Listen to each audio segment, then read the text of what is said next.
In this video, we're going to address a Samsung LN32B460 HDMI port failure. Quite a common problem on some of these TVs, and it's just due to the design. This is especially a problem with sharp sets. Okay, I've got a Samsung TV here. Complaining the HDMI does not work. As you can see, the HDMI, or I've got the composite video going to my other television here. I'm just going to plug the HDMI cable into the back and we'll see what happens. I plug in the HDMI cable and it says no signal, but you notice my other set, which is being fed with the composite output, goes to HDCP integrity check failed, and I've got no signal. Now if I just reach around to the back of the TV and I just pry up on the HDMI cable, I get a picture here and my picture returns to the other one. If I let go of the cable, it fails again. So what we have here is we have a connector that has separated from the back of the circuit board. This is what I've been doing here. If I just lift it up like that, I get a picture back on both the TVs. Now this time it didn't do it, but you saw it do it there before. So there we go. Now we got a picture back on both TVs, as you can see here. Okay.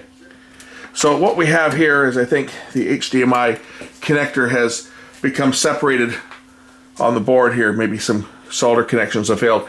The big problem with HDMI is that you've got these big bloody cables that have a fair bit of weight to them, and when they're left hanging off the back of the TV, they're pulling down and they cause the connectors to quite often fracture right here on the back of the board. So I'm going to pull the back off this TV and we're going to take a look at the main board here and see if I can fix that connector and keep this TV out of the landfill. So of course, here are the HDMI connectors here. I'm going to pull the board out of here so I can get this on the bench. We'll flux these up a bit and touch up these connections on both sides here and see whether that fixes the problem. So I'm just going to first unplug the LVDS cable and the power connectors and speaker and the control switches. Now I can take the board out and work on it. Let's just take a look at some of these connections under the microscope here.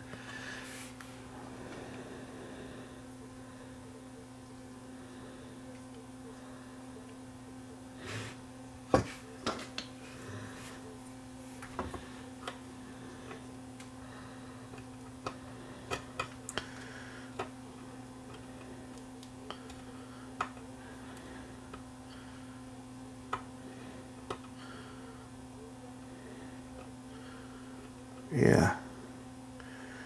Look at the solder. It's all fractured. How loose those pins are. Yep. This is the one on the side.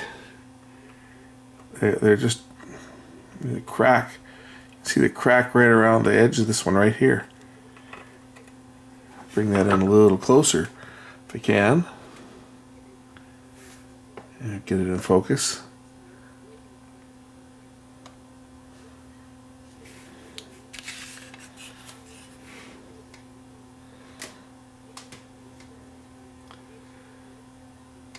Take a look at the ones on the other side here. Here's these other ones here. The ones we know for sure are bad because I was able to flex it and they would cut in and out. So where are we looking here? Where's our connector? Our connector is right down in here. So here's our connections.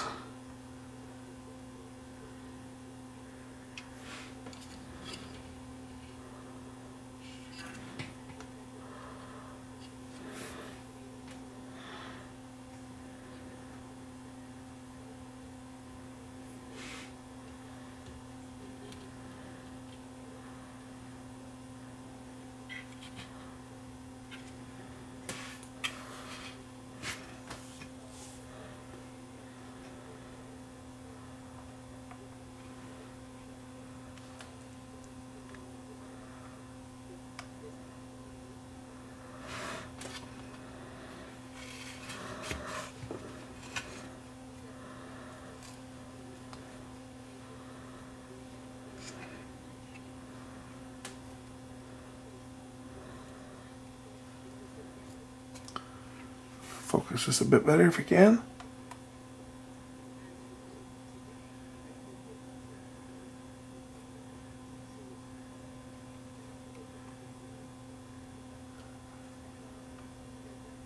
Yeah, look at these ones here. Like that one there. That one doesn't look too good, does it?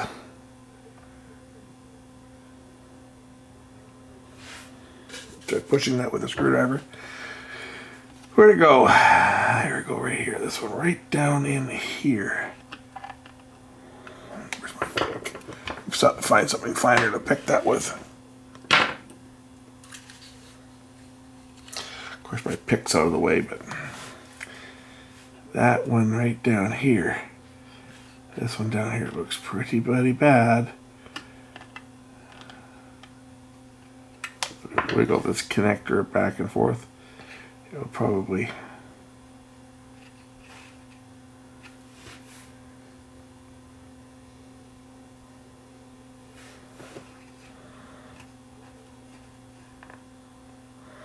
back to this other one over here. This is the one I had cutting in and out. What's this one?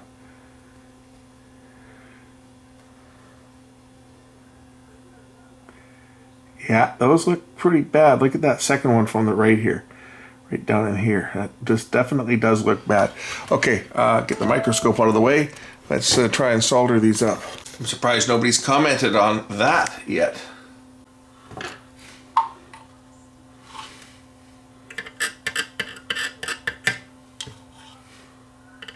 I put lots of flux on the pins here.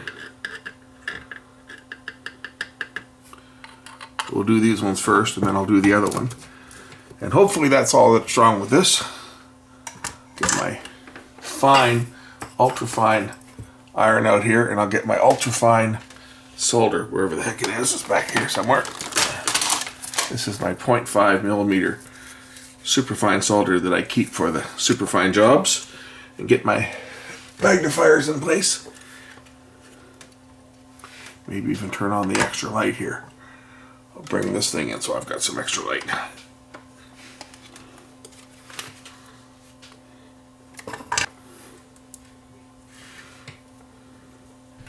I will also be resoldering the HDMI input select chip, which is the big square chip at the bottom of the screen there, right next to the barcode. All the HDMI inputs, as you can see if you follow the traces, they all run into that chip, and that is the chip that selects the HDMI input and feeds it off to the main processor. So even though I'm not going to show that because when I soldered it, well, my head was in the way and you can't really see what I'm doing. I am going to show you that. I'll show you it after it's soldered, but I am going to see. This is what you're going to see when I'm doing that. So I'm not going to show you that part, but I will resolder that chip in addition to these connectors.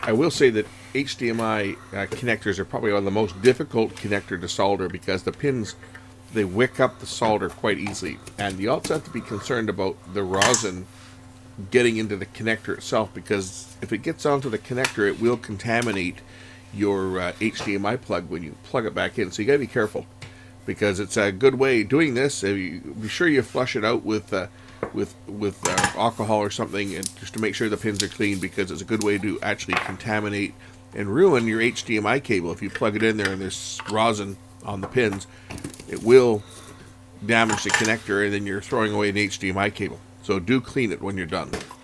We got one bridge here at the end. I'm trying to resolve solder wick in there, I think. So I want to dip the solder wick into some flux, as this gives the wick a little more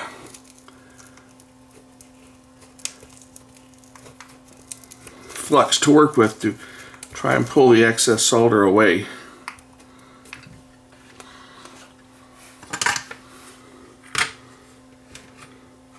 When you're working with these really fine connections, sometimes that's all it needs.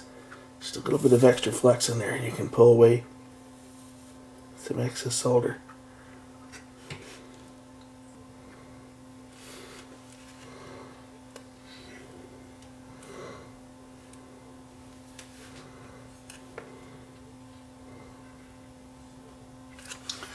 More light.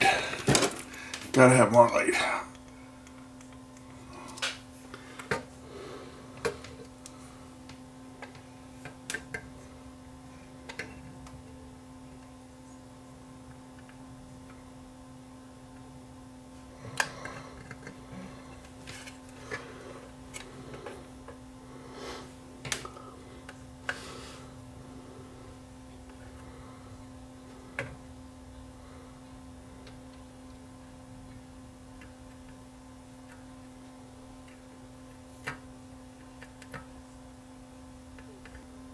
That one's done.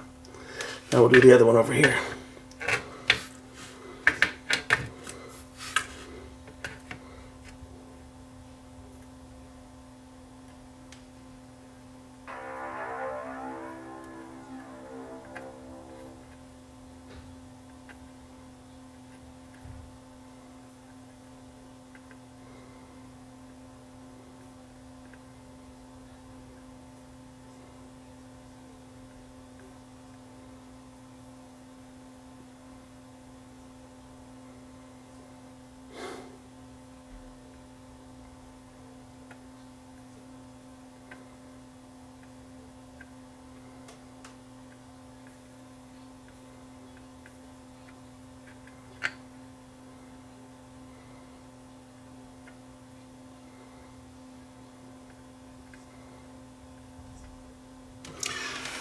Okay, I think I got that one. We'll turn the board over now. This other one here won't be quite as difficult because it is through hole. This one here. So again, we'll put some flex on here. Ideally, if I only can get one port or even two ports working on this TV, it'll be fine. If I can get all three working, that would be great, but in reality, they really only need one to go to their cable box. So if I can get one port working on here, then the owner of the set will be very happy. But ideally for me, if I don't get all three working, it's a fail, right? But I'm only under the gun to get one working.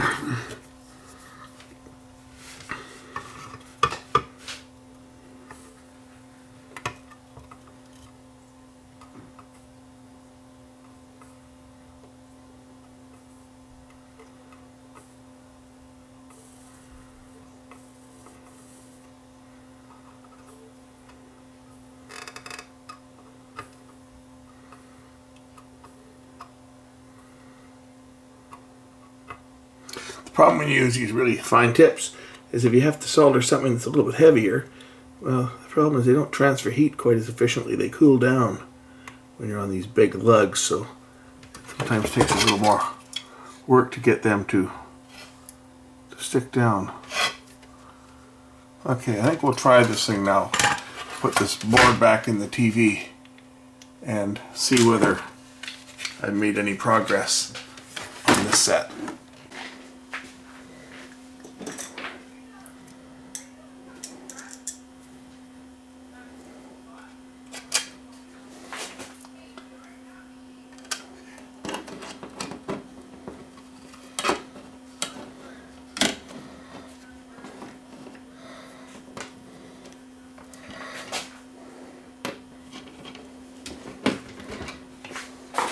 With these sets is when the backs aren't on them, the stands aren't, they're just kind of resting on the stand. They can fall over quite easy if I'm not careful. Lift up the gate.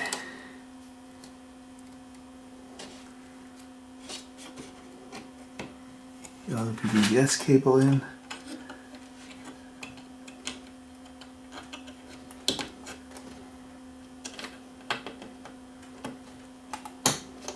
So to recap what I did on this set, what you didn't see on camera because my head was in the way most of the time, but I resoldered the HDMI inputs, both of them here, and the HDMI 3. I also resoldered the HDMI interface chip. This is the HDMI switch, which switches between 1, 2, and 3 and outputs it into the IC. So I did the IC on all 4 sides and both plugs. That's all I've done on this one. So if you've got an HDMI problem, I'm pretty sure it was when I was flexing this up and down, it would cut in and out. But just to be safe, I did the IC as well, because flexing this could have been flexing the board and creating a connection problem if there was a connection over here. I did look at them closely, and I found a few that were questionable, so I did them as well. So if you've got an HDMI problem, don't forget that one, because that'll do it too. Set is working. So if you have problems with HDMI connectors cutting in and out, quite often what happens is just from the weight of the cable, it will cause some fractures and cause loss of integrity when the HDMI device does its integrity check. Maybe there's a voltage that's a little bit out, or a bit is lost here or there. Basically how HDMI works is when the connection is made, there's a handshake that takes place between the devices. And if that handshake doesn't take place, it won't work. So if you have an HDMI problem, try wiggling the connectors a bit. If you see something, good chance what's happened is what happened on this. We had some cracks on the solder between the pins and the board. And it was just enough that it caused one of the pins to go open, one of the connections to go open. That caused the integrity check fail, and result, no video. Now as you can see, I've now got HDMI 1 turned on. HDMI 1 is working on this set as well. Let's try HDMI 3. See, we got lucky with all of them. Is HDMI 3 going to work as well? HDMI 3 is also working. Thanks for watching, and we'll catch you again in the next one real soon. Bye for now.